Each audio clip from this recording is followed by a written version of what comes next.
26 दिसंबर 2004 tsunami की विनाशकारी लहरें महाबलीपुरम के तट के पीछे हट रही थी और उसी कम होते पानी के बीच से अचानक कुछ ऐसा बाहर आया जिसने दुनिया भर के वैज्ञानिकों की रातों की नींद उड़ा दी। पानी के नीचे दबे एक विशालकाय मंदिर और एक पूरे शहर की दीवारें, सदियों से जिसे आधुनिक विज्ञान सिर्फ एक मिथक या बच्चों की कहानी मानता था, वो अचानक सच्चाई बनकर दुनिया के सामने खड़ा था। आज हम एक ऐसी सभ्यता की गहराई में उतरने वाले हैं जिसे आधुनिक शिक्षा व्यवस्था इतिहास नहीं बल्कि एक जियोलॉजिकल मिस्टेक यानी भूवैज्ञानिक भूल मानती है। एक ऐसी प्राचीन भूभाग जिसे कुमारी कैंडम कहा जाता है।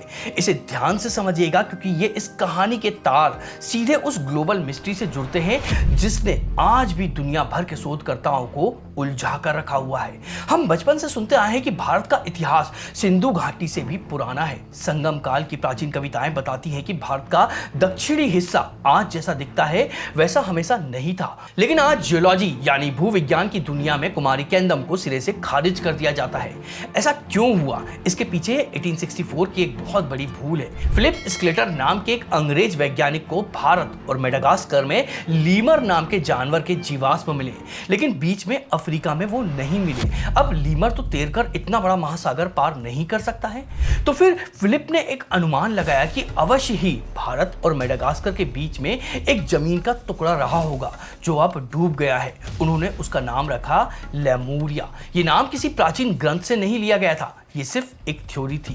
फिर 1960 के दशक में विज्ञान बदल गया और प्लेट टेक्टोनिक्स की थ्योरी आई। आसान भाषा में समझे तो हमारी पृथ्वी के नीचे मौजूद बड़ी बड़ी चट्टानें परतें निरंतर खिसकती रहती हैं। इससे पता चलता है कि महाद्वीप डूबते नहीं हैं, वो तैरते हैं। भारत और मेडागास्कर कभी जुड़े हुए थे, लेकिन करोड़ों साल पहले अलग होकर दूर चले गए। बीच में कोई डूबा हुआ महाद्वीप नहीं था। बस विज्ञान ने लुमेरिया की थ्योरी को कूड़ेदान में डाल दिया, लेकिन दुनिया ने अज्ञानता ये मान लिया कि विज्ञान ने कुमारी कैंडम को भी गलत साबित कर दिया है। लोगों ने इन दोनों को एक ही समझ लिया। लेमुरिया एक साइंटिफिक थ्योरी थी जो गलत साबित हुई, लेकिन कुमारी कैंडम हजारों सालों की मानव स्मृति है।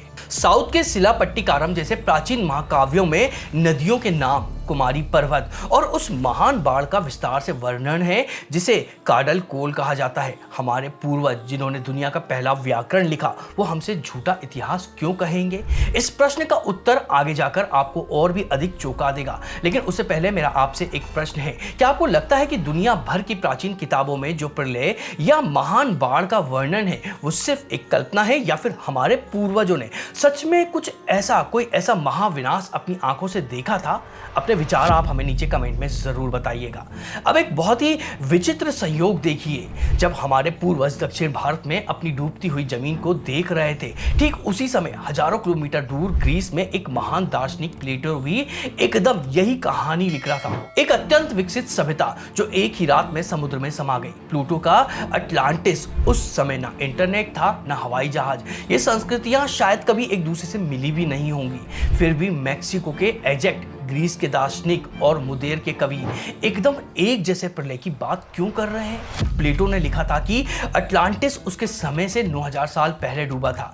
अब इस समय को याद रखिएगा क्योंकि ये बिंदु आगे एक बहुत बड़े साइंटिफिक फैक्ट से टकराने वाला है। भूविज्ञान कहता है कि हमारी धरती पर पिछला हिमयुग यानी आइस एज ठीक उसी समय खत्म हुआ था। बर्फ तेजी से पिघली थी और समुद्र का जल स्तर अचानक बढ़ गया था। और हमारा तमिल इतिहास भी प्रथम संगम के अंत का समय लगभग यही बताता है। 3 अलग अलग स्रोत और मंजिल एक ही है। हम बचपन से पढ़ते आए हैं कि दुनिया की पहली सभ्यता नदी के किनारे बसी थी, लेकिन आज की एक नई रिसर्च है जिसे कोस्टल सिविलाइजेशन थ्योरी कहा जाता है। इसे आसान शब्दों में कहें तो इसका अर्थ है कि शुरुआती इंसान हमेशा समुद्र के किनारों पर ही बसता था क्योंकि वहां जीवन यापन अधिक सरल था। तब समुद्र का स्तर आज से 100 मीटर नीचे था, तो हमारे पूर्वज कहां रहते होंगे?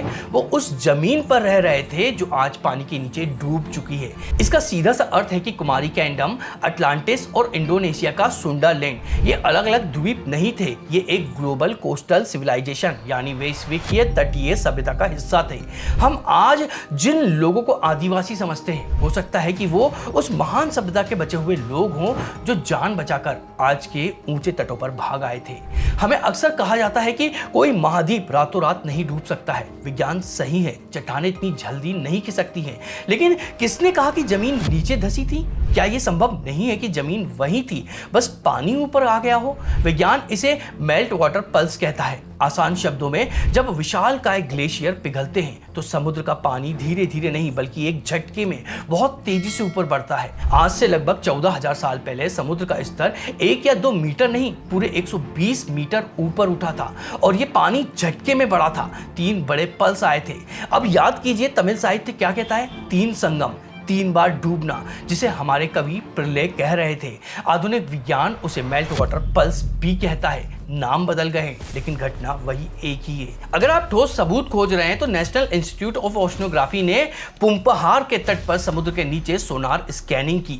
उन्हें 30 से 40 मीटर की गहराई में प्राकृतिक चट्टानें नहीं बल्कि यू शेप के ढांचे, दीवारें और कुएं मिले हैं। कार्बन डेटिंग और समुद्र के स्तर के गणित के अनुसार ये ढांचे कम से कम 11,000 साल पुराने होने चाहिए।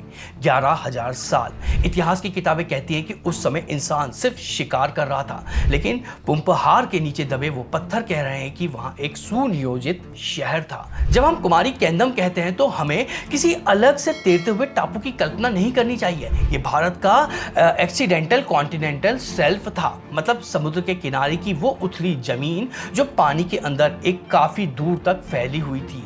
ये वो जमीन थी जो भारत और श्रीलंका को जोड़ती थी। जब पानी बढ़ा तो सबसे पहले हमारे घर का यही आंगन डूबा। एक समय था जब लोग ट्रॉय शहर को भी सिर्फ एक कविता मानते थे। फिर एक इंसान ने खुदाई की और वो मिथक ईंट पत्थर का सच बन गया। कुमारी केंदम आज उसी मुकाम पर खड़ा हुआ है। ये कितनी बड़ी विडंबना है कि हमने मंगल ग्रह का नक्शा बना लिया है, लेकिन हमारी ही पृथ्वी के महासागरों का एक बहुत बड़ा हिस्सा आज भी अनमैप्ड है।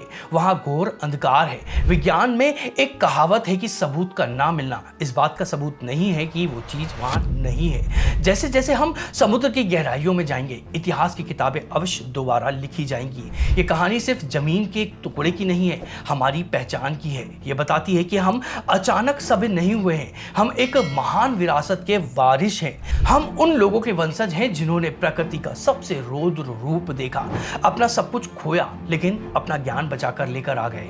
हो सकता है कि वहां नीचे सोने के महल ना मिले, लेकिन वो टूटे हुए बर्तन भी ये साबित करने के लिए काफी होंगे कि जब बाकी दुनिया बोलना सीख रही थी, तब हमारे पूर्वज समुद्र के बीचों बीच व्यापार कर रहे थे, कविताएं लिख रहे थे और खगोल विज्ञान यानी ब्रह्मांड के रहस्य समझ रहे थे। क्या यह हमारे लिए गर्व की बात नहीं है? क्या आपको भी लगता है कि हमारी प्राचीन किताबों में छिपे इन रहस्यों को मॉडर्न साइंस अभी पूरी तरह से नहीं समझ पाया है?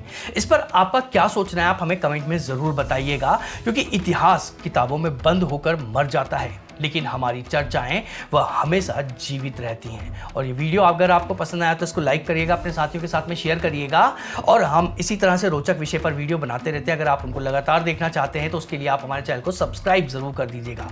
तो चलिए मिलते हैं अगले किसी और ऐसे ही रोचक विषय के वीडियो में।